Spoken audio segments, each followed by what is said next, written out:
Hello there and welcome to the Blogger's Guide to Cruising. I'm Julie Peasgood and today I'm joined by a former teacher who gave it all up to live his dream as a writer and photographer specialising in cruising. Steve Newman loves nothing more than to get up close and personal with wildlife with a strong passion for eco-adventure cruising. Steve, thank you so much for joining me.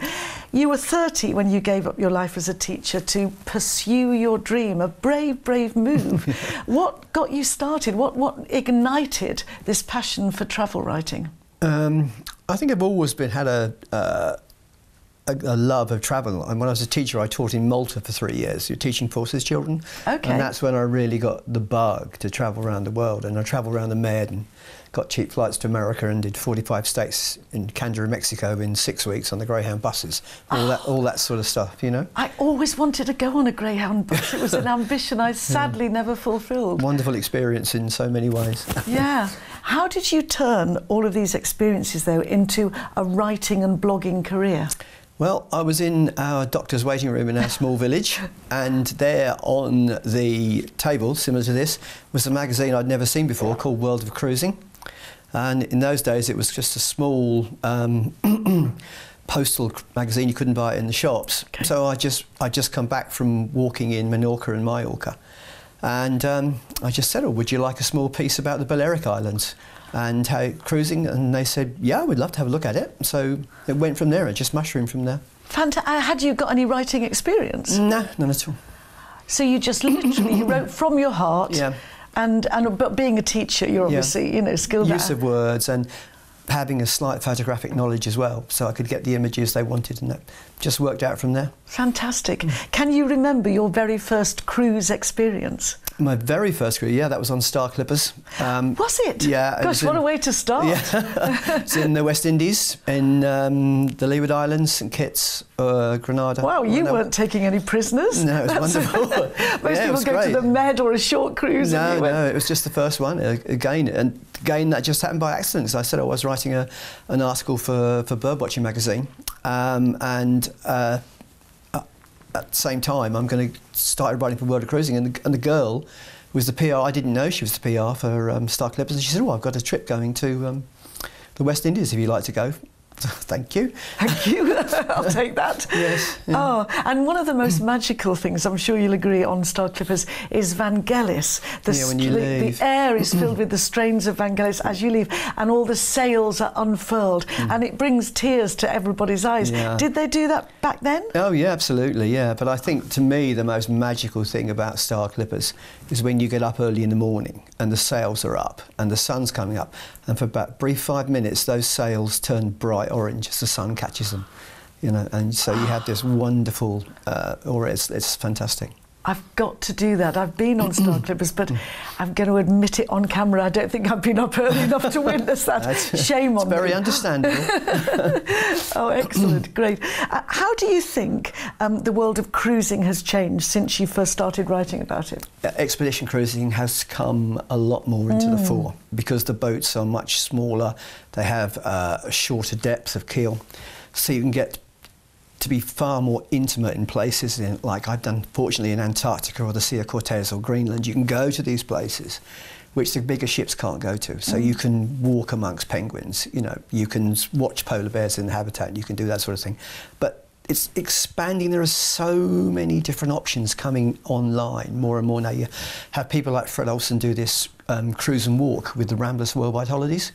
So, you know, you get on the ship, when everybody else goes off on a coach to see Monet's garden or house, you actually go walking. So you can go walking up into the mountains, the hills, or down by the river, wherever you want to go. How lovely. That's one sort of thing. But also there's this more and more places coming online now, like the Russian Arctic, you know. But people often forget as well that, you know, one of the things that astounds me about this country is how beautiful it is.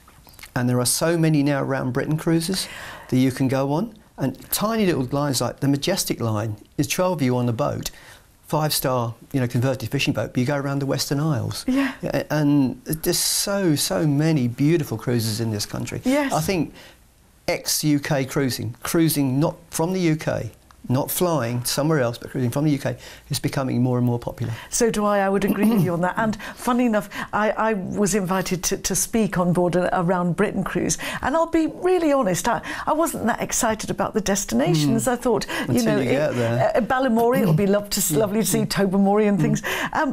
Yeah, it was magical. We went all around Britain, and then we sailed to Honfleur, and it was absolutely beautiful. That was Cruise and Maritime. It was one of my favourite cruises.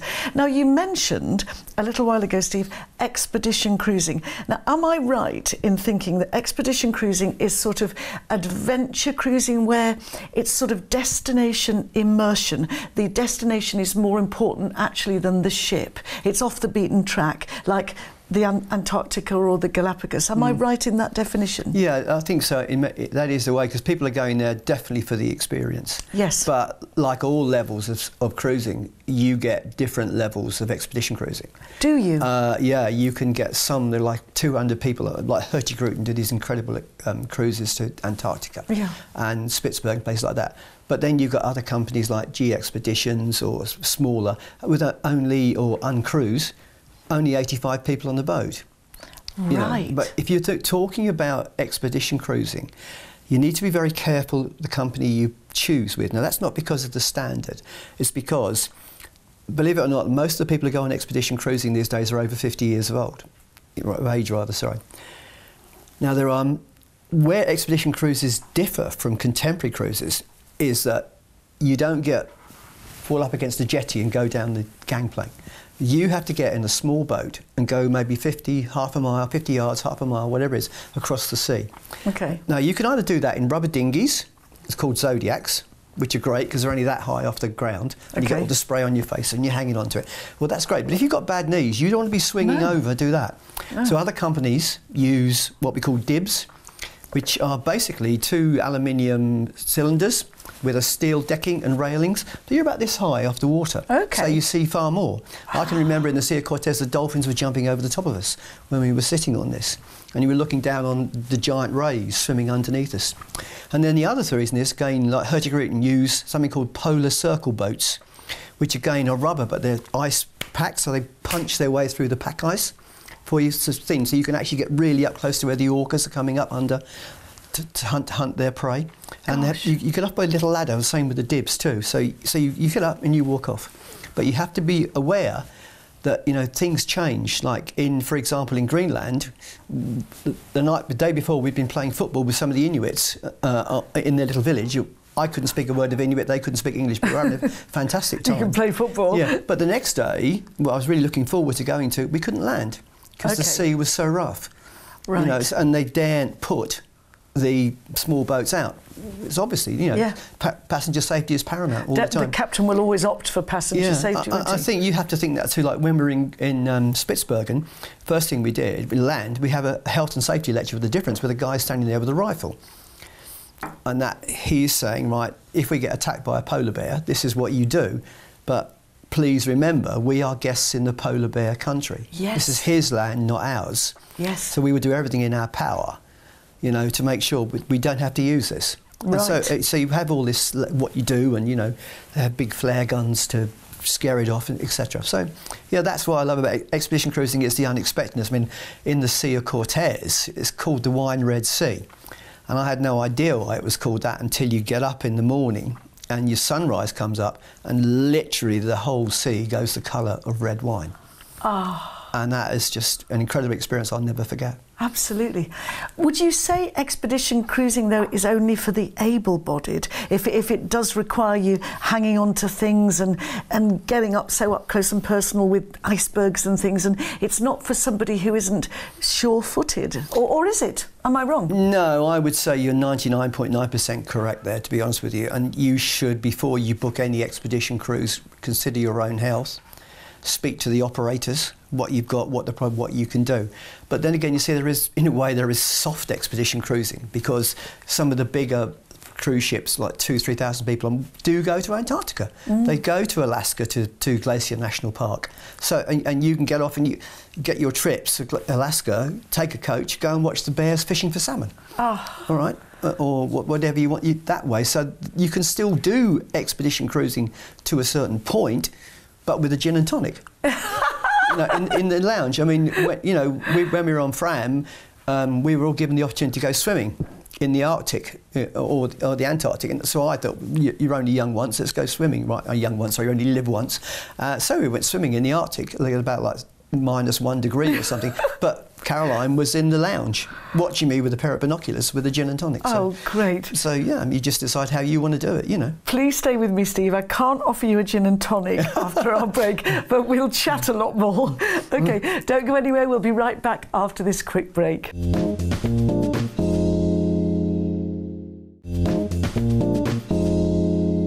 Welcome back to the Blogger's Guide to Cruising, and Steve Newman is still with me. This is so good that he is, because I've got millions more questions. Steve, you've spoken about expedition cruising. Have you been on many traditional cruises? I've only been on the one, to be honest with you, and that was a Fred Olsen cruise to the Norwegian fjords. Beautiful. But having said that, I suppose the nearest other thing I've been is the Hurtigruten. Right. Now, I would recommend anybody to go and do on the Hurtigruten, because you start at Bergen and you go up to Kirkenes, you can come back, and there's 25 ports that it calls in every night and day. Wow. It's like a Norwegian ferry, isn't it? Oh yeah. I mean, someone once said to me, "What's your favourite restaurant on a cruise ship?" And I said, "I'll tell you that now. It's the cafeteria on a Hurtigruten ship." Because you sit there and Norwegian kids get on going to school and they're all desperate to learn their English. So they come and chat to you, and then people are going to the dentist, and everybody speaks English, so you talk to them and you watch stuff being loaded up. And, people get on and off all the time. That is, there's one other thing about the Hurtigruten, because you see the Northern Lights or you see the midnight sun. But if that cruise is actually duplicated in the form of adventure cruising in the South Seas. Because if you fly to Tahiti, you can get on a ship called the Aranui, and the Aranui sails to the Marquesa Islands. And it's exactly the same thing as the Hurtigruten.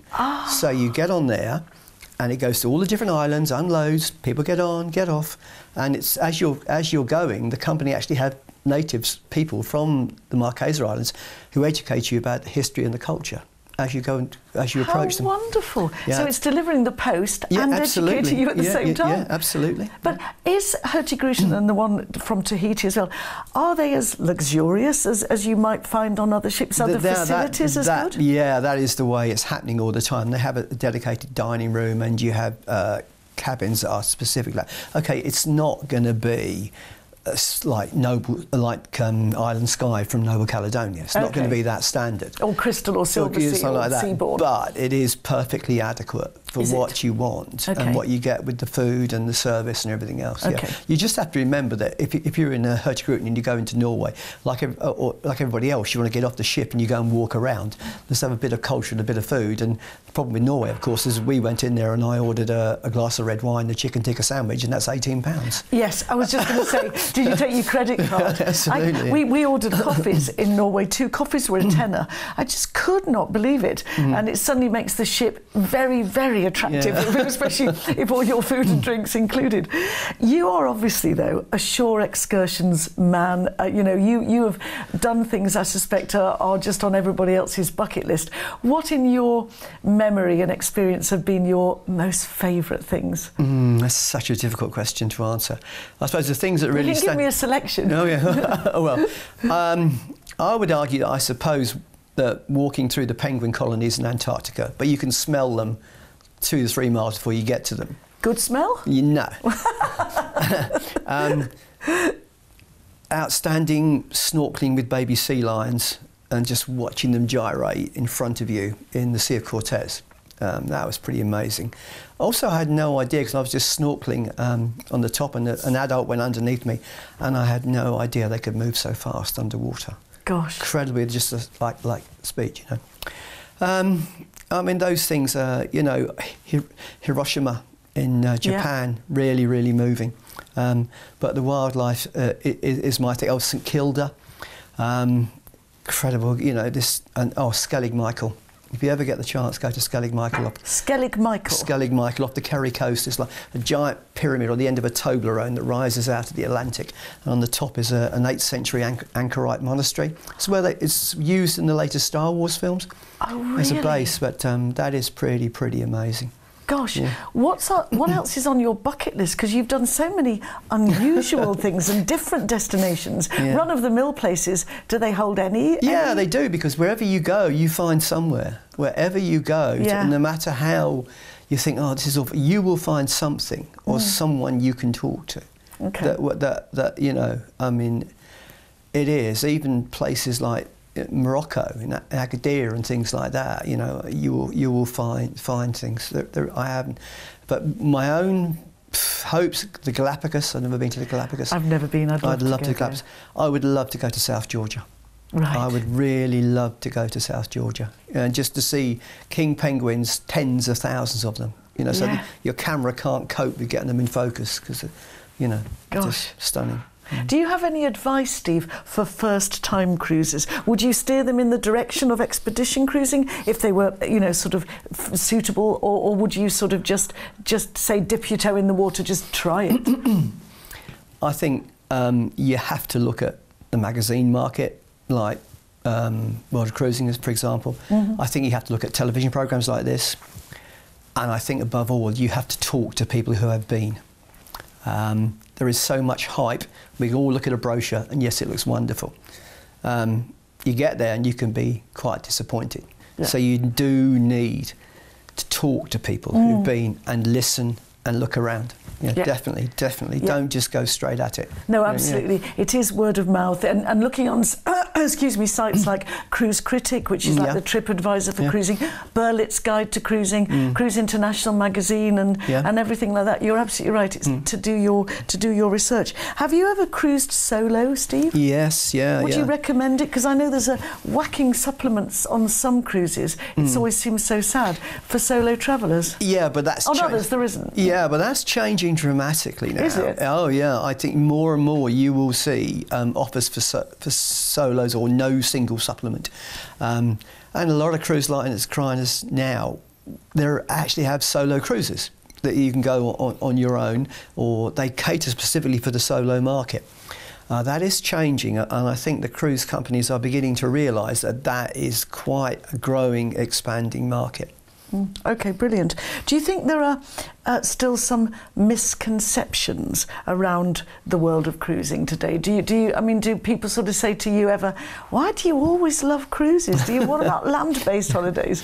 Actually, I do like land-based holidays as well, but there's still an awful lot of I wouldn't say prejudice isn't the right word to use, but people. And I think in some ways, some of the television programs which people see about cruising have a lot to do with this. You're either a cruiser or you're either like cruising or you don't when you first start out. And I've been amazed by the number of people who become converted. You know, Billy Connolly once described it as prison with an option to drown. He did not. Yeah, I'm sure it was Billy Connolly. I hope I didn't get sued for this. It would be, because actually that's quite funny in a way, but it's also not true. No, but and a lot of people have said that to me. Why do you want to do it? And then I've explained to them, well, because you're going somewhere. You wake up in a different place every morning, and you only unpack once. Yeah, and you only unpack once. Your food is, if you want to eat 24 hours a day, you eat 24 hours a day, which is one of the biggest curses of cruising. Actually, if you're not careful, you can put on pounds, can't you? Tell me about it. Yeah, but people, I honestly think that people's conceptions are beginning to change. It's horses for courses, and that's the beauty of cruising. It's there for everybody. Yes. Everybody's got something that they can fit into. Yes, I was lucky enough to sail over Christmas, which was quite a novel experience, on Viking, the newest ocean ship, Viking Star, and it was a wonderful experience. Actually, very sad to say they only had a few Brussels sprouts, and I do love Brussels sprouts, and no crackers on the table, but I will forgive them for that because it was a wonderful cruise. But that took up to 1,000 passengers, and I think that's the difference. The 1,000 mark, believe it or not, below that you're a small ship, and round about 1,000 you go into medium, and then the great big sort of resorts, you know. I mean, there's some cruise ships now that have got 200 or 300 people on, and you've got your own private butler who serves for 4 or 5, you know, 5 of you, etc.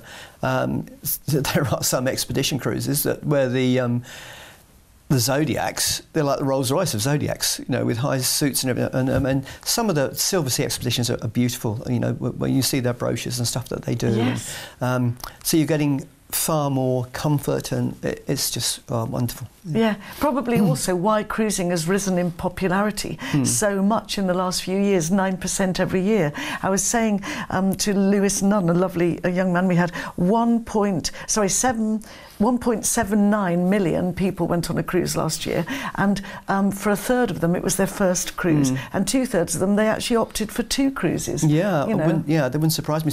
And the other growth I think which is happening more and more is river cruising. Absolutely, I love river cruising. Yeah, I think it's fantastic because the Douro in Portugal is stunning. Beautiful. And all those serried, neat lines of vineyards, so beautiful. I think 1 in 9 package holidays is now actually a cruise, which is fantastic. Steve, you've written so much. If anybody's watching and they're an aspiring travel writer, do you have any tips or hints for them? Yeah, I think, apart from don't step on my patch, I think basically you need to do your research. Yeah. I didn't. I got into it because I just took a chance. But I think now, because there's more and more media, there's more and more written word, the blogs coming in, you really need to do your research first. And I would say concentrate on a particular area, whether it be river cruising or over 50s cruising or whatever you want. Okay. Because there's just so much, you know. And be specific. Yeah, because there are many more writers now writing about the cruising experience. Oh, yeah, very much so. So if you can actually be specific, like you very cleverly in expedition cruising, and that is the big buzzword now, isn't it, in cruising, and added value, all the extras that you can do. Yeah, very much so, yeah. What's your take on sort of luxury, the luxury end, where everything's included with the custard, versus a sort of cruise where you're paying for your shore excursions, which can bump the price up hugely, drinks, gratuities. Because I think a lot of people might disregard the luxury end and think, oh, that's way out of my price bracket. No, but when it can you add be it cheaper. all out, it can work out cheaper. I know it sounds odd, but it can, as you say, because if you're paying for excursions, you're paying for drinks. Yeah. You know. Especially if you meet somebody in the bar and you're buying a couple of rounds, like, wow. Yeah. Yeah. No, I think that the luxury, again, as I said to you before, it's horses for courses. Yeah. But yeah, I think the luxury market, and that again is expanding. I mean, like Regent Seven Seas, Crystal, and all the options they're taking. And you see, even Crystal now are having adventure cruises. Yes, yes, they are, which is great. So everybody is. It's almost as if the world of cruising has exploded in all these different directions, and now it's imploding again and getting back together. And everyone's doing little bits of each other. Well, there you go. Final question, where are you going next? Have you got another trip planned yet? Yeah, I'm actually going on a narrow boat, believe it or not. A narrow boat? Yeah, I'm really, really looking forward to that. Thank you for joining me. Okay, Thanks. great. And thank you to you for watching. I'll see you next time with another edition of the Blogger's Guide to Cruising. Bye for now, though.